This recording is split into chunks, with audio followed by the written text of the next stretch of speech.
I was just contemplating shadow daddies.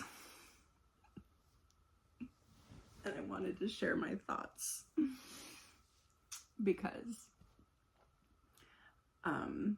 actually what kind of got me thinking about it, and I don't know if you've heard this term, and I will explain it. I just binge watched all 6 seasons of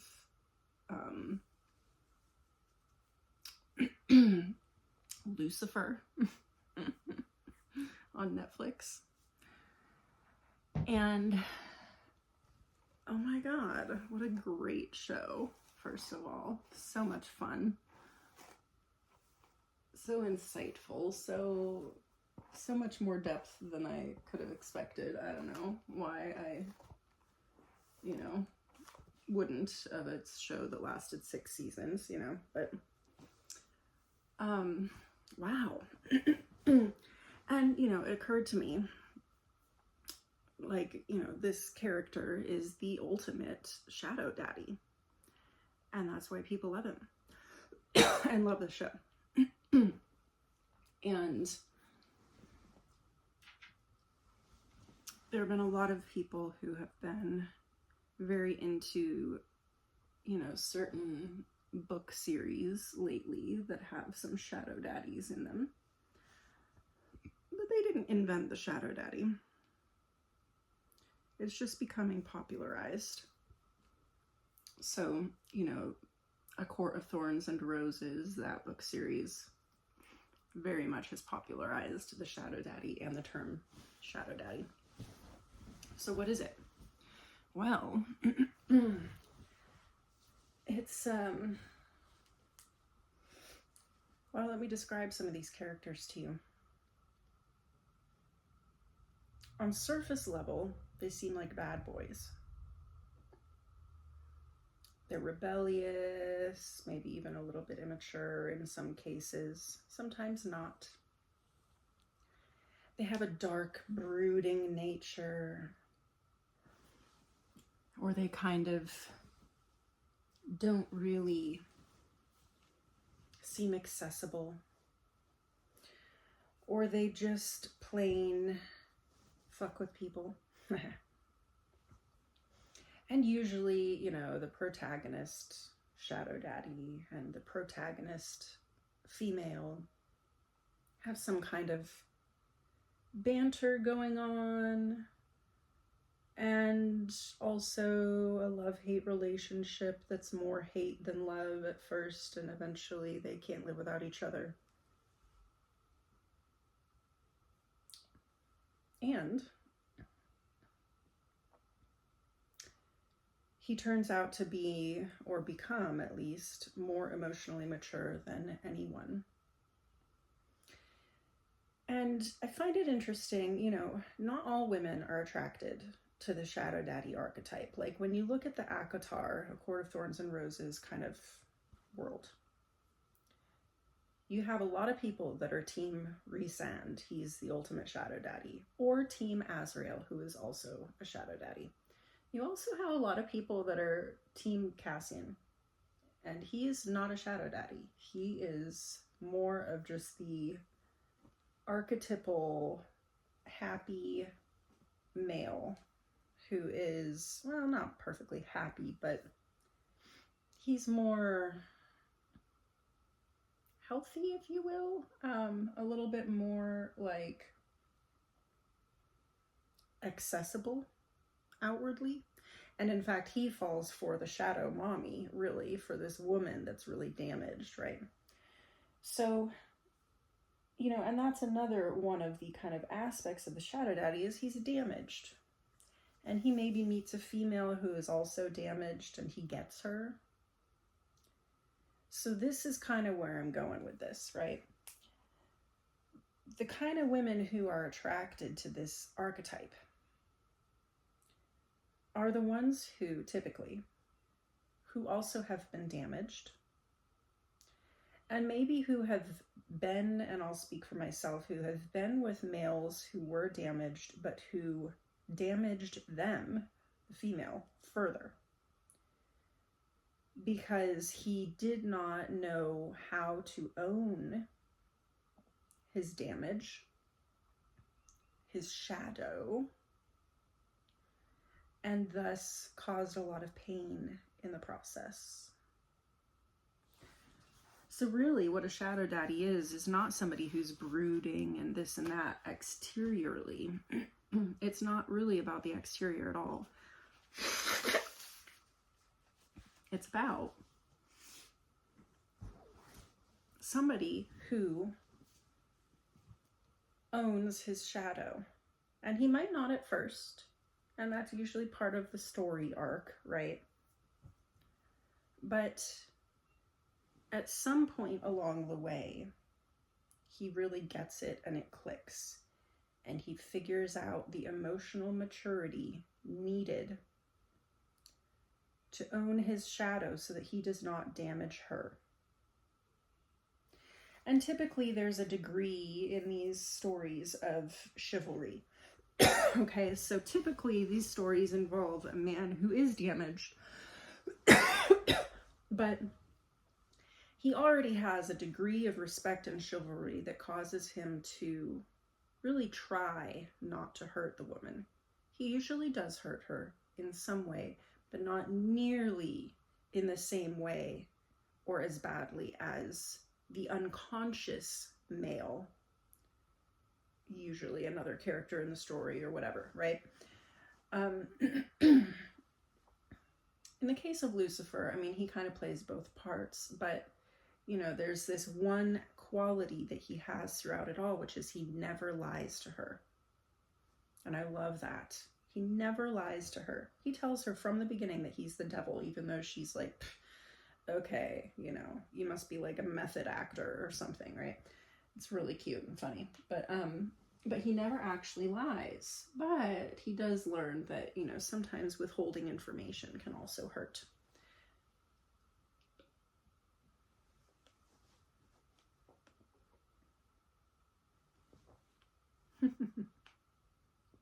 Do you guys chew your smoothies? I don't know how to not chew my smoothie. So,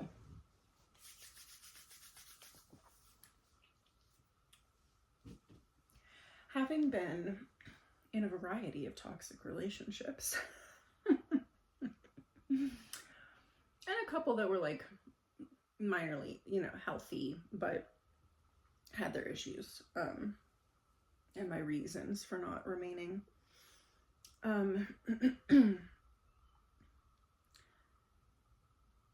You know, it's funny. We have currently a rather stupid, annoying trend of people talking about what men want and what women want, right?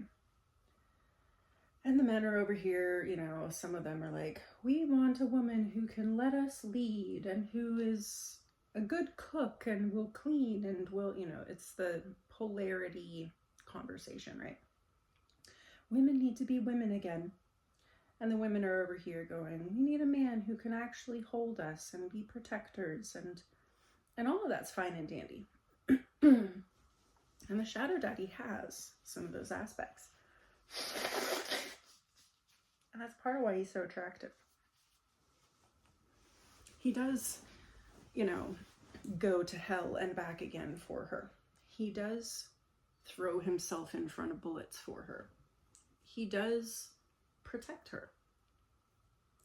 He, you know, in the case of Akatar, the Court of Thorns and Roses, okay, Akatar. In the case of Akatar, he rescues her from her marriage, about to be marriage, to a man who really actually is controlling and abusing her. Literally kept her locked up. Okay, I'm not going to give away too much, so don't worry. I'm going to try not to spoil any of these for you in case you want to read or watch them. But, you know, so there is a protector aspect. That's where the daddy comes in, right? He is a protector. He is strong. He is masculine in his polarity.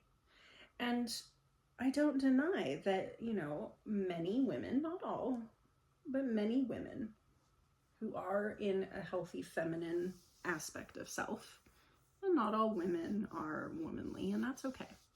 We have room for different types of polarities in relationships. I'm not gonna generalize, okay? Because it's true that, you know, there's nuance in reality and what people look for. But many women do want a man, right? Even if you're a lesbian, some lesbian women want a masculine woman who holds that masculine polarity in the relationship, right? So even non-heterosexual relationships can often fall into kind of a polarity dynamic. Okay?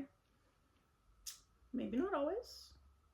And that polarity is getting softened. Like, men are learning how to cook. And it's a wonderful thing. Somebody just posted that this morning on Facebook, and I just had to laugh. You know, it was some shit, like, and it was from somebody I totally wouldn't have expected it from either.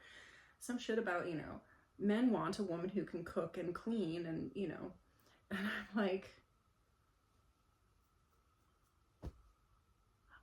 women want a man who can cook and clean. Like, every one of my partners, thank God, have been total foodies, and they love to cook, and they're really fucking good at it. Like, they have, like, learned, like, world cuisine. So, fuck yeah, I want a man who can cook, you know, and clean up after himself, thank you very much, or help, you know, contribute to the household. But I also am a woman who can job. I'm a woman who can make money. I am a woman who does more than just stays home cooking and cleaning. So, you know, I think we need to get out of the gender roles conversation a little bit. You know, if that's what works in your relationship, like he goes and makes all the money and she stays home and takes care of the kids and does the cooking and cleaning, that's totally fine. I'm not against that. I think it works. It does make sense on some level, especially during the child rearing years. You know, if the dude can make enough money to support the family, by all means, let her be domestic. That's great if it works. If you're happy with the situation, great. I never would be happy with that situation, because not that I don't love being domestic. Like, I can cook a mean loaf of bread, you know, but not mean, but fucking good. But, you know, I want to be out in the world too. I have so much talent and gifts and intelligence, and I love talking to adults, and I don't want to be stuck at home talking to only 2-year-old children for the rest of the time, you know. So, you know, we have expanded our gender roles, ideologies, and conceptions, and it's not a bad thing. But we have also come to understand, and I say we, meaning I think those who can hold it all kind of in perspective and not get stuck in ideology, we can understand that, you know, these roles sometimes make sense and have a place, because the woman is typically the only one who can give birth and nurture the child. And so that can change things. But I think the real conversation is about energy. And I don't expect my man to jump in front of bullets for me. In fact, I would probably do the same for him. Maybe we would even get into a fight about it and we'd both end up getting shot. I don't know, you know, but like, I think that there is a quality there. So we're talking about the daddy aspect of shadow daddy right now. There's a quality there that still feels relevant and kind of like almost primally desired, right? Like, I have been in relationships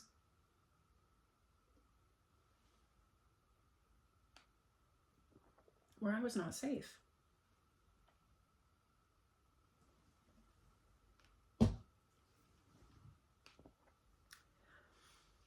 Not only did my recent ex, 11 years together, he did not protect me from his ex-wife, from his belligerent child who was upset about the ex-wife and the whole situation. I ended up physically attacked. I ended up emotionally attacked. Not only did he not protect me from people in his life and his own sphere, which was a huge trauma that I won't get into, but he also didn't protect me from himself, physically, emotionally, mentally, at all. There was no chivalry. There was no,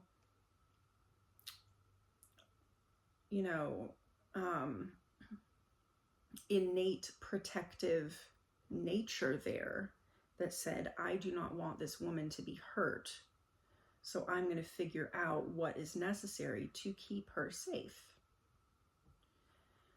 So this is where the shadow part comes in, because the daddy protects us more on the physical plane. The shadow daddy also protects us on the emotional plane. And how does he do that? He does that by first dealing with his own shadow. And when a person, male or female, okay, when a person has done their own internal shadow work, they are able then to understand the darkness that is external, and not only protect people from whatever is coming out or in from the outside, but they're able to use that knowledge of shadow, of darkness, to transmute, to understand, to meet the darker hidden aspects of the feminine. Because the feminine, by her nature, really is the fecund dark. She's the soil. She's the blood. She's the womb. She's the cauldron. She is this, it's like there's a reason they say in Christianity that Lilith was the first female. And then she got kicked out of the garden. And we reject her. We've been rejecting her ever since.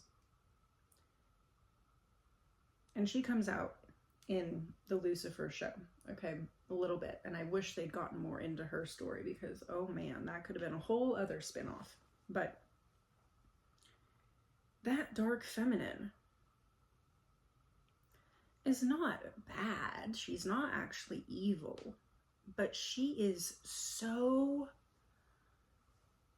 it's like I can't help but just like feel my womb right now, right? Because my womb, I'm bleeding right now, so it's very appropriate. My womb is this space of infinite possibility. It receives and it gives. It breathes. It breathes in a monthly cycle. It breathes in a 9-month cycle. It's given birth 4 times. And that cauldron of creation, of infinite possibility, has so much infinite possibility within it that it almost can't handle itself. So like the feminine, the real feminine, is so creative. So, and it's one of the things, okay, like that my ex would complain about with me. because really by nature, I am a very feminine being, but I also have a very comfortable and strong masculine. But he would just be like, why the hell are you trying to run 2 different businesses? You have all these ideas. You also want to write a book, and you're an artist, and you're a mother, and you want to farm, and, you know, and I'm like, you know, and you have bees, and you have, like, and I'm like, look, I might drop the ball on something. You're right. And I get to pick and choose what I drop the ball on in any given moment and what feels relevant to my life in this moment. And I'll do my best to not drop the ball on mothering, but I also, you know, we were both home all the time. So it's, you know, we both took turns with the kids. I wasn't just a mom. But you want me to make a living.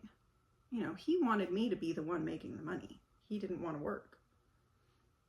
So I'm going to do it my way. And furthermore, yes, I'm going to write a book.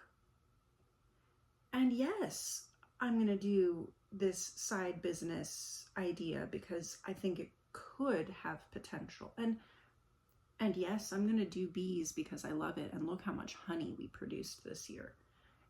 And, you know, so for me, it's like, I am this bubbling cauldron of just infinite creative energy and potential.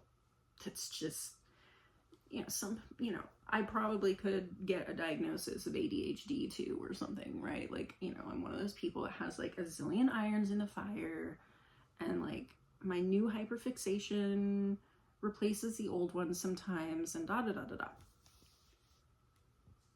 But not really, because when things are meant to stick, they do for life. And it might take me 20 years before I circle back around. I've had that happen. 20 years later, I circle completely back around to that hyperfixation of 20 years ago, and I'm right back in it. And I'm like, oh, now I see why that was relevant. And now it's even more relevant, and I'm going to dig even deeper. Okay, so this quality of the feminine is just like, she is so full on creative and so like overflowing with juiciness, with inspiration. The masculine wants to do one fucking thing at a time. He's linear. He's like, this is my work. I do this thing. And again, I'm not saying that men can't be like this over here, right? But it's a more feminine way of being. So a man who is an entrepreneur and has like 16 irons in the fire, he might be more in his feminine in some regards. But then the masculine is what goes, even for me, that goes, okay, right now I'm going to get this done. And pointing that is what allows me to not actually be a completely crazed ADHD person. I'm all over the place, but I know how to go, okay, in this moment, I'm going to focus and do this thing, and I get it done.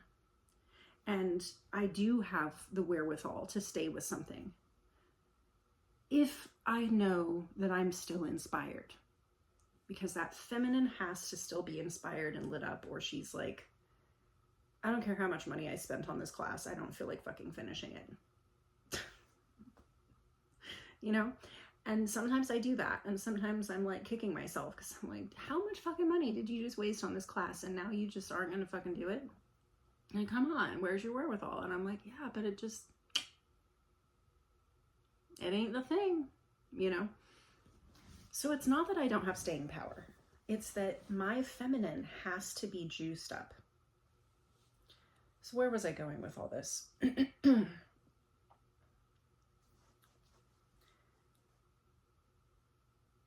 So the feminine shadow really is this It's the shadow of that infinite creative potential.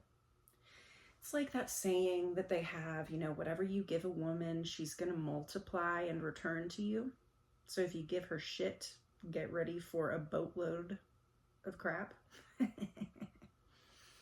give her a house, she makes a home. You give her a seed, she makes a baby. You give her shit, right? But it is like that. Okay? So the shadow aspect of that feminine is she will incubate and multiply and really put that creative potential into anything that is planted within her. And her job, and part of the shadow work of the feminine, is to learn how to be discerning. The egg is the one that chooses the sperm. We don't just get willy-nilly implanted by sperm. Our egg chooses. We own that. We get to control that. We actually are the ones who can consciously choose to conceive or not. I'm telling you.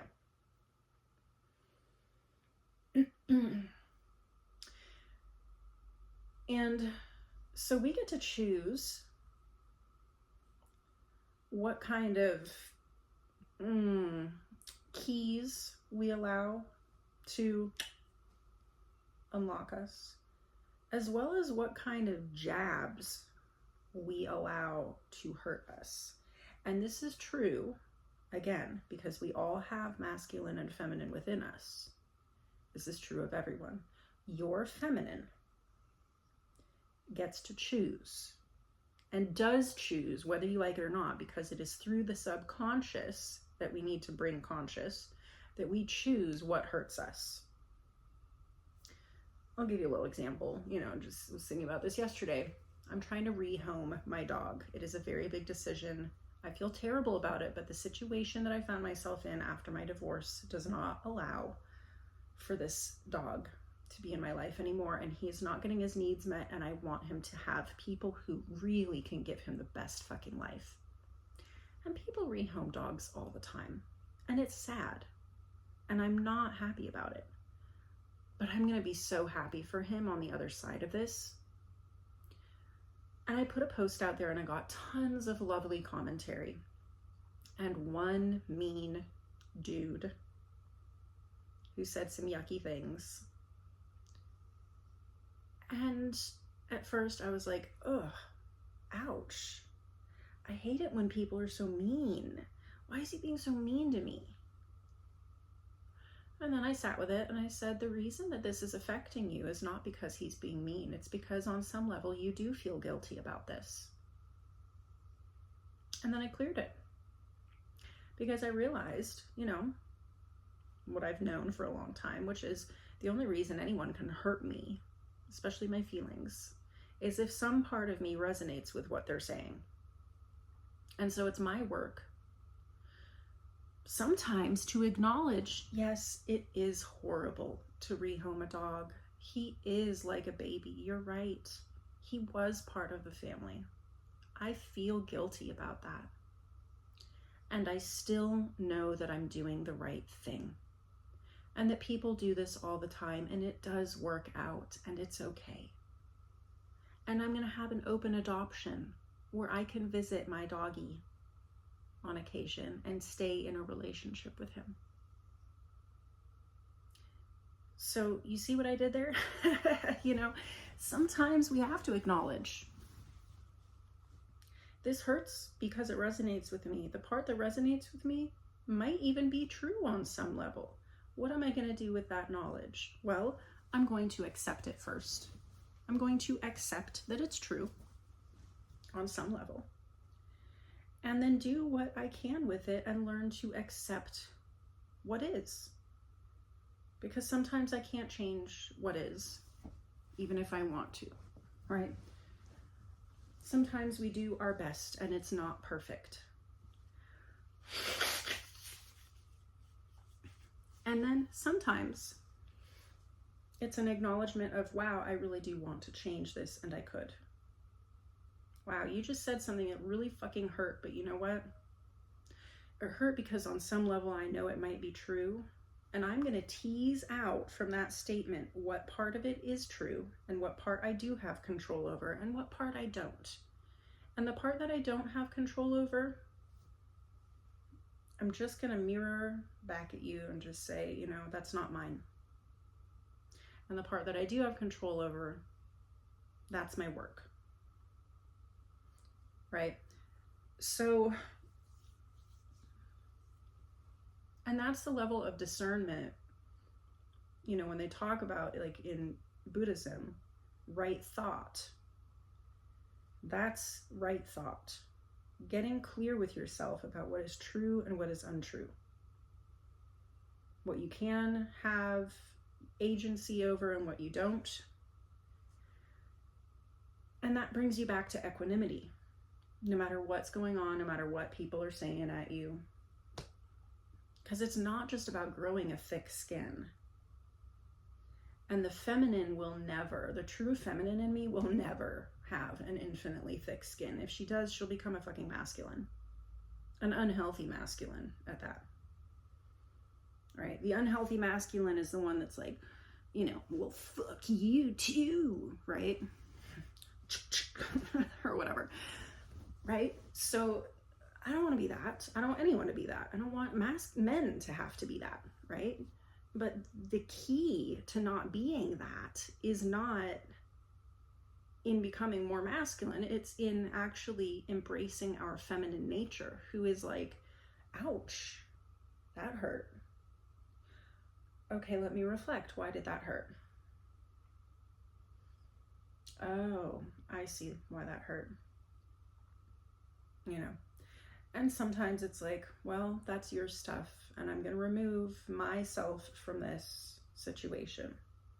My masculine is going to step forward to protect me, not by being, you know, hostile, but maybe by removing myself, or by reflecting back to you how this feels, or whatever else needs to happen. I'm going to activate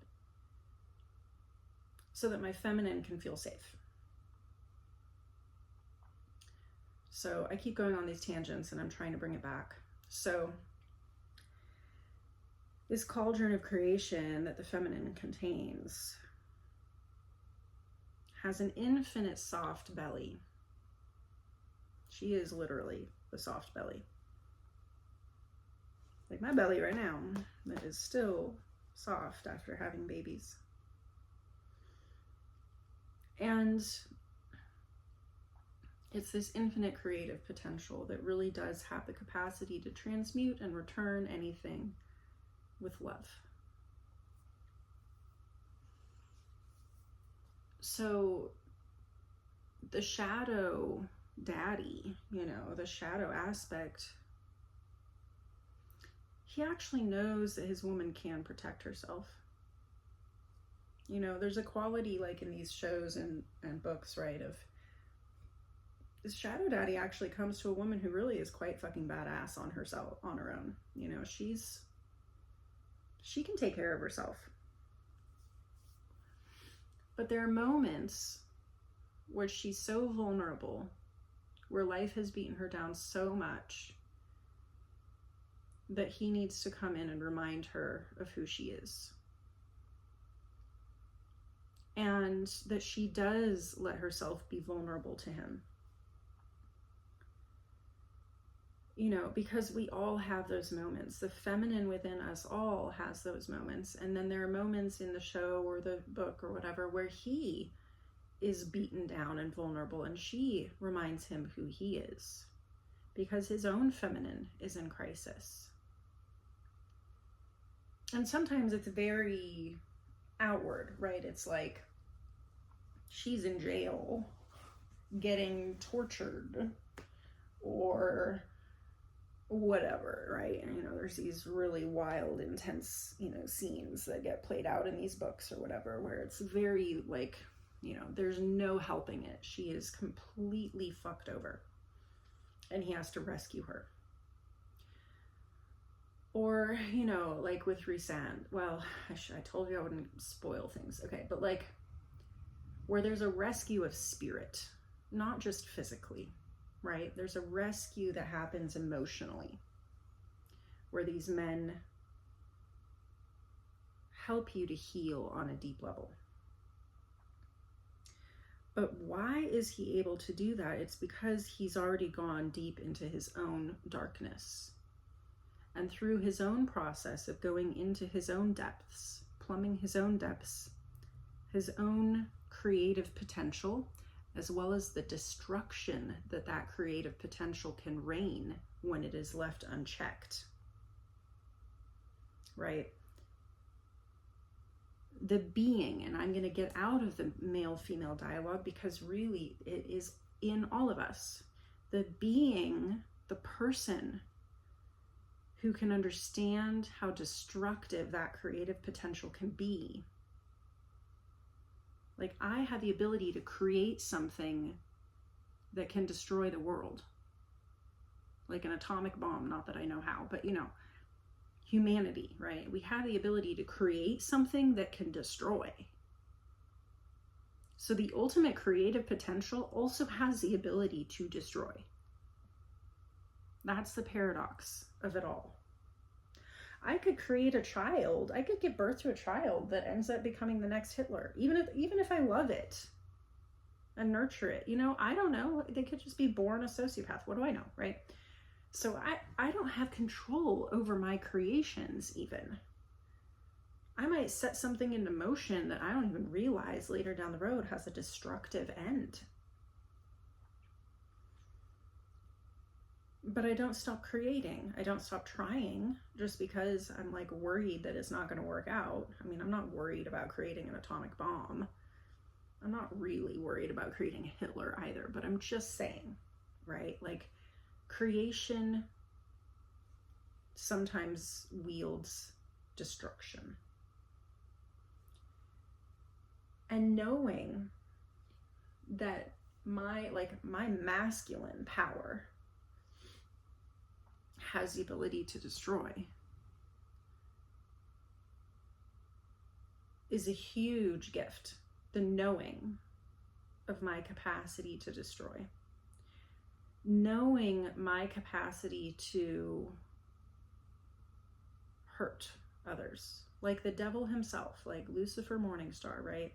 His knowing, his learning how to own rather than giving his power away to his almighty Father, learning how to own the fact that he is the one who is capable of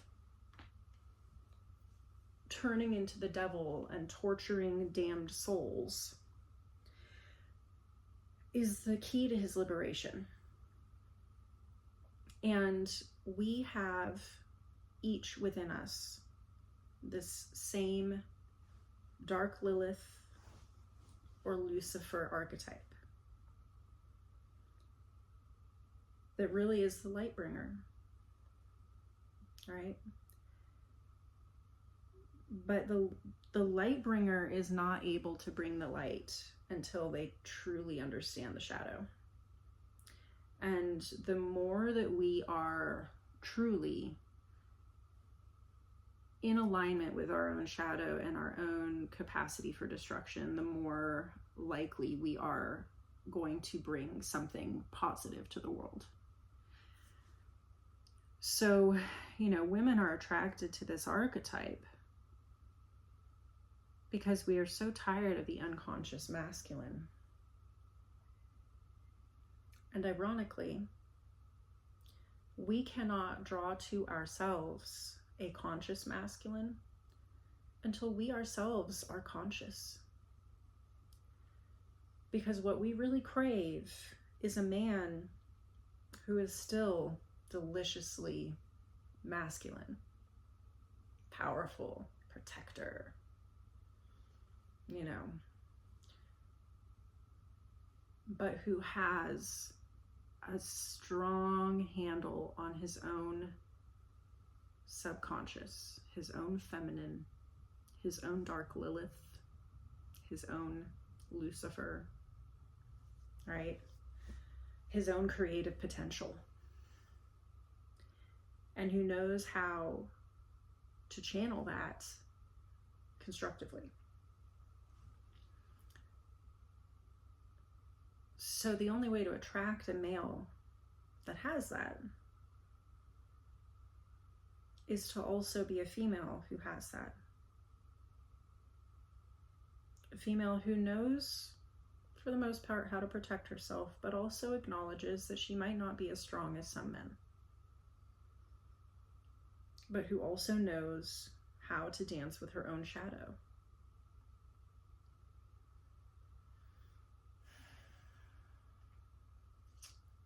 You know, I'll give a little trigger warning here. But there's nothing more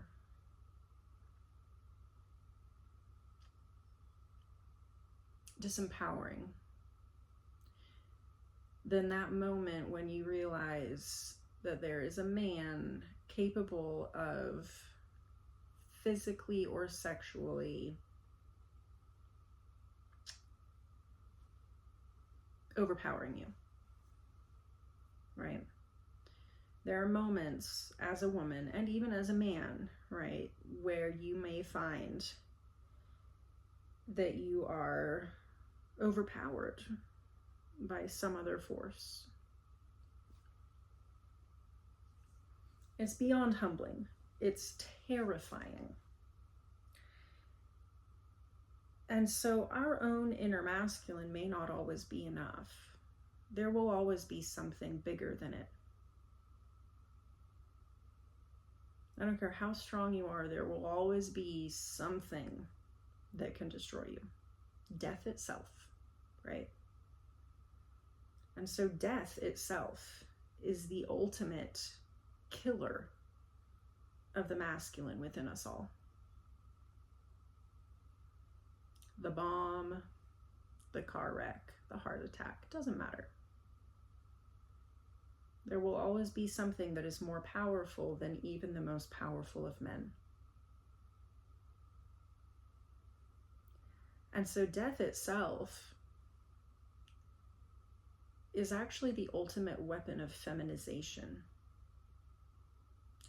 So some say, you know, in certain spiritual traditions, that actually the jiva soul, the individual soul, all of us, are feminine in relationship to God. That God is the ultimate masculine power and that we are his bride. And I think this is why they say that. And I see God as equally feminine and masculine. In fact, you could say in a way that mother came first. But I understand why they say that, because God is the ultimate leveler, the ultimate masculine power that can overpower anyone and anything and force us back into that place of vulnerability, of the feminine.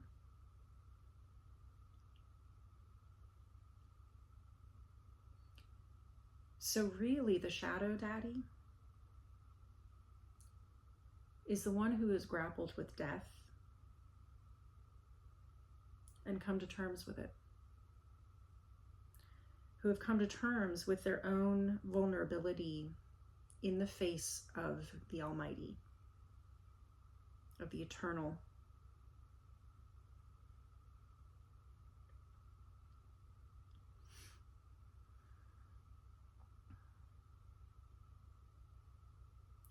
And from that place, anything's possible. From that place, true power, true empowerment is possible. Because until I'm dead, until I face that ultimate leveler, or until I find an opponent that is more powerful than me, even in life, I still have agency. And even if I'm thrown in jail for the rest of time. I still have agency over my breath, right? I have agency over something, over my consciousness. And so really the only thing that I don't have power over is the ultimate entropy of death. Right? But there's more. Because I believe in reincarnation and a whole lot of stuff that happens on the other side. But, you know, that not knowing is part of the game. That feeling of not knowing, right?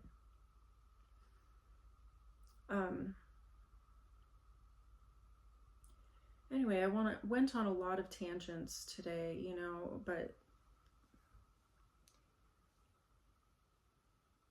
I think humanity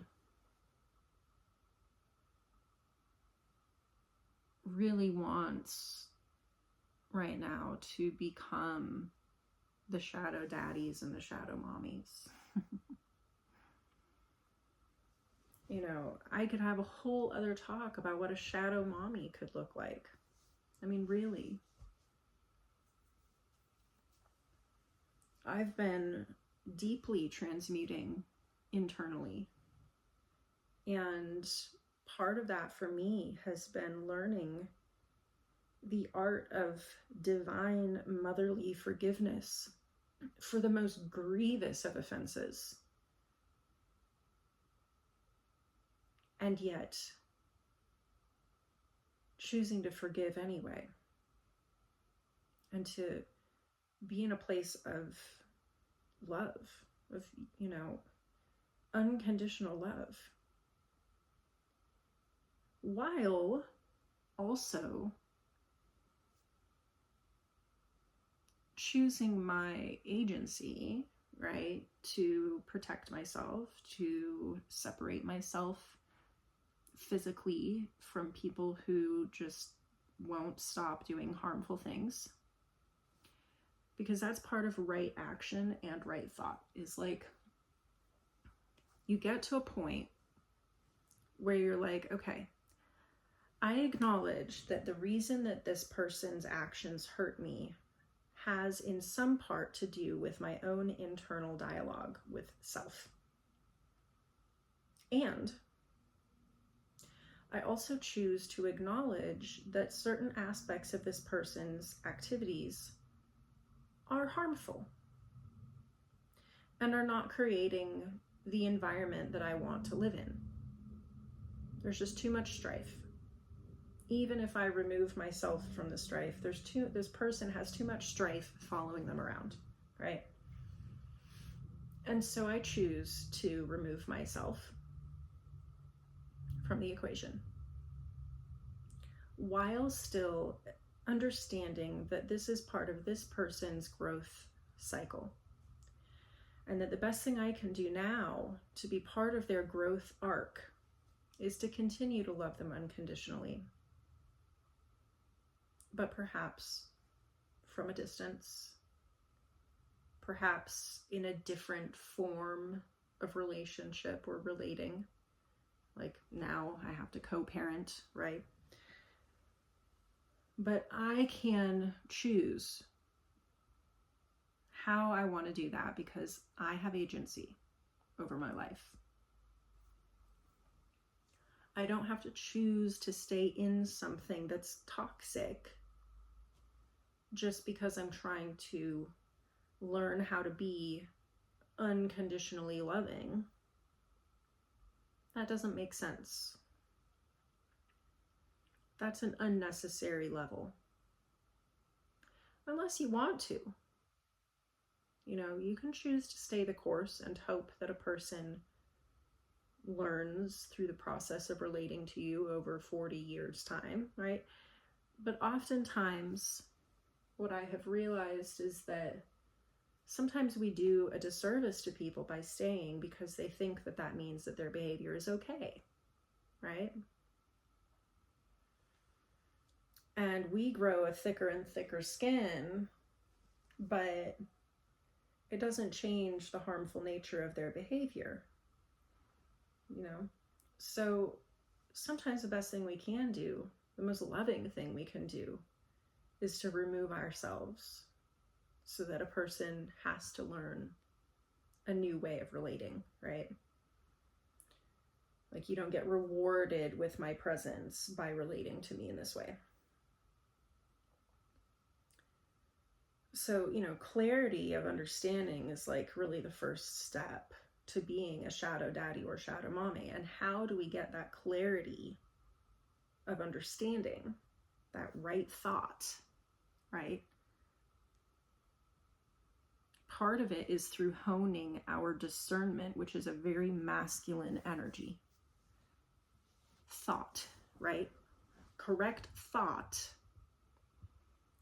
I'm not saying, you know, only men think, okay? Let's not be reductive here, but this energy of discernment and clarity of thought is a very masculine energy. It's like that razor sharp focus, that ability to logic, right? Just basic logic, to understand logically. Even if I remove my emotions, just logically speaking, what this person is doing is still harmful, even if I'm not emotionally impacted by it, right? So being able to then marry that to the emotional and say, I take responsibility for my emotions and for the way that this impacts me because of my own history and issues and, you know, all of these subconscious layers that I might need to work through. And in some ways, this is a mirror for me to work through those. But I can still understand that logically, this person should not be treating me this way. And so I'm going to marry the two and take the lesson that this person is giving me and chew on it, while also choosing the discernment of knowing that I don't need this person to continue to abuse me just for me to understand this lesson.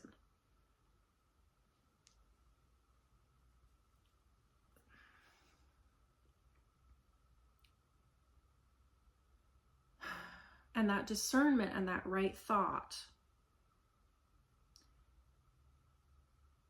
really comes from the ultimate marriage of those two, getting to the point where we've cleared enough of our subconscious dross to be able to see clearly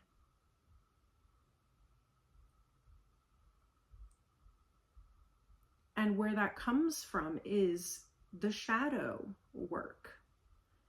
And what I mean by shadow work is the ability to acknowledge and not own, not hold on to, but acknowledge our own darkness, which really is simply darkness. Because it's not my darkness and it's not my light. It's the darkness and the light of God. It's archetypal. I might have certain ways that it has presented in my many lifetimes. But when you start to look at the long history of the individual soul, as well as the many layers of soul and oversoul on top of that, you start to realize it's not mine at all. In fact, I might walk down the street today and have a dark thought, an impure thought. And if I hold on to that and say, oh no, that's my shadow, it's bad, I should do something about it, I should change that, I might be missing the fact that I just walked through a pocket of town where the energy is really dense. And I'm actually just picking up on the energy there. And that thought was not my thought at all. It was simply a manifestation of the density around me. And so you come to this place of equanimity where you realize all shadow is not really my shadow. It's like these shadow wielders, right? The shadow daddies that can wield shadows, okay? They can pull shadow and actually use it as a weapon. It's not their shadows. They're pulling from the shadows that are around. Any little pocket where the light doesn't reach, they can use that as a weapon, okay? Because it's not my shadow. It's not my darkness. It's also not my light. You know, I've had insights and ideas that years later or a few months later I realized already existed in the world. And I was just picking it up 100th monkey style, right? My alignment with source is what allows me to be a receptacle for light, a receiver and a transmitter for light, for consciousness, for intelligence, for beauty, for expression, for ideas. My personality, totally a conglomeration of everything that I've been exposed to in my life. All the people, all the experiences. This isn't me. This is just this particular vessel's choice of how to refract that light that I have received in a new form and spectrum and particular, you know, crystalline nature. But it's not my true nature. It's not the truth of who I am. I am infinite possibility. I am that fecund womb, and so are you. I am wholeness and stillness. I am the waveform and the particle. I am presence and I am action. And I'm none of it. So, you know, the real shadow daddy that we seek, and shadow mommy, is almost an impossibility. And I don't say that to upset you, but more to say, you know, what we really seek is to become that.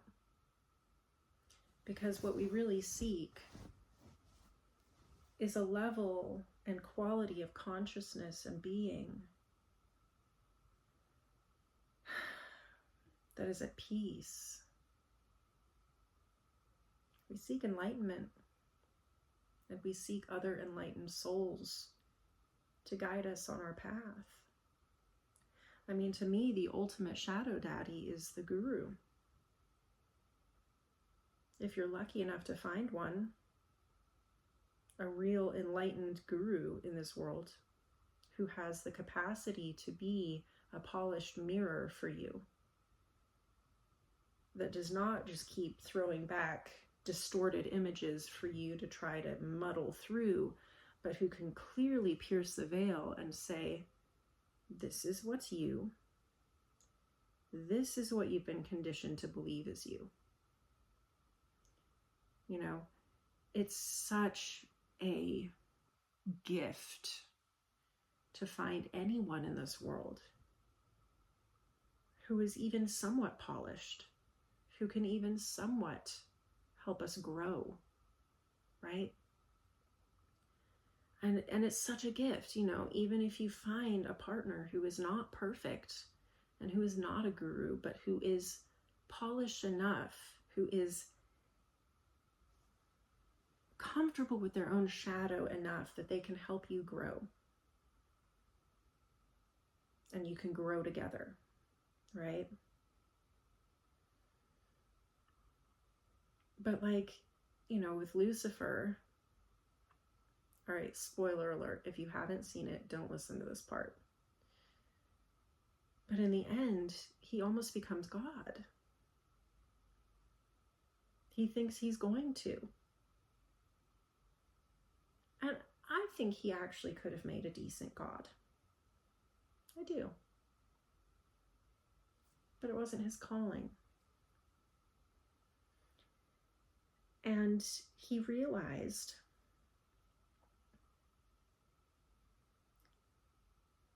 his calling was to be a healer.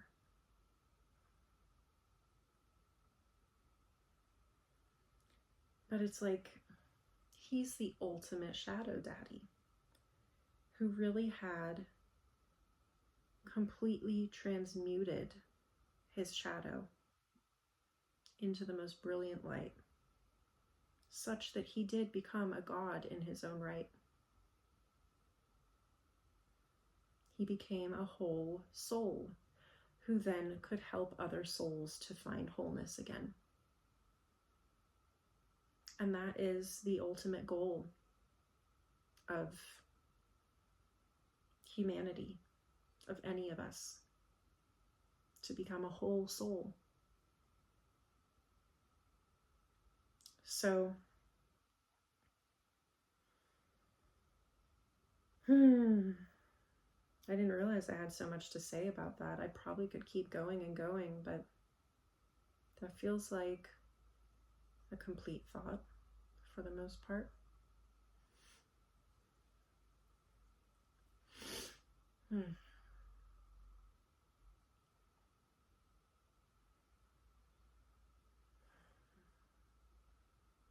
So may we all become shadow daddies and shadow mommies.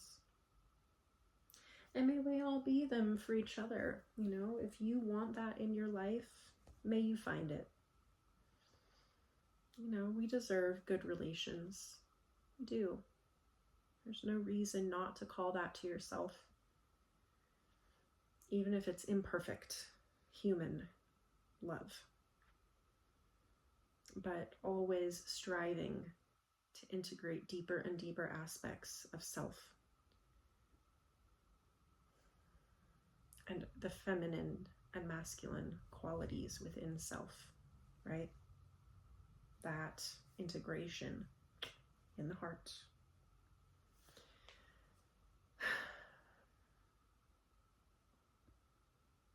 Particle and wave, electric and magnetic. Polarity consciousness and polarity work is not so much about the external, but the internal. And I do want a man who can cook. Thank you.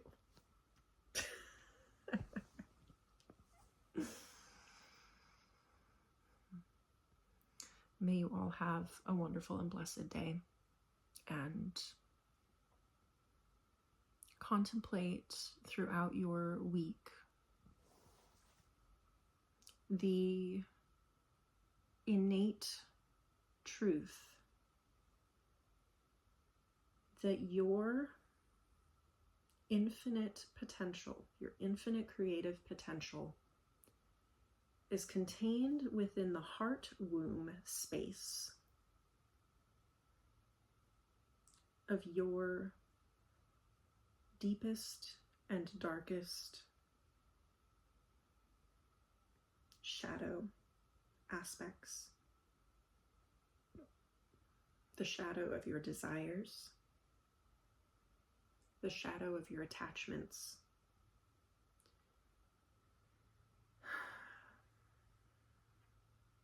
the shadow of your fears,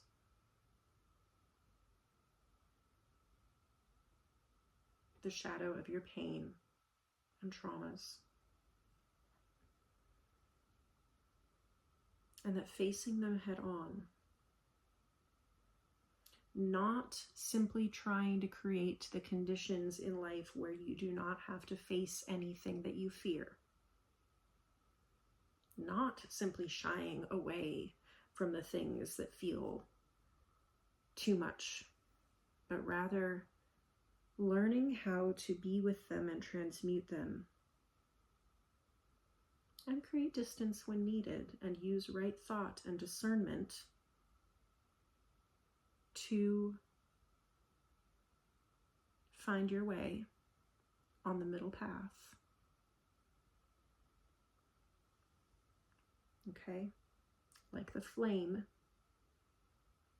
of light and love and glory of God, settled well into that oil well of the shadow of the mother. That is your work, now and forever.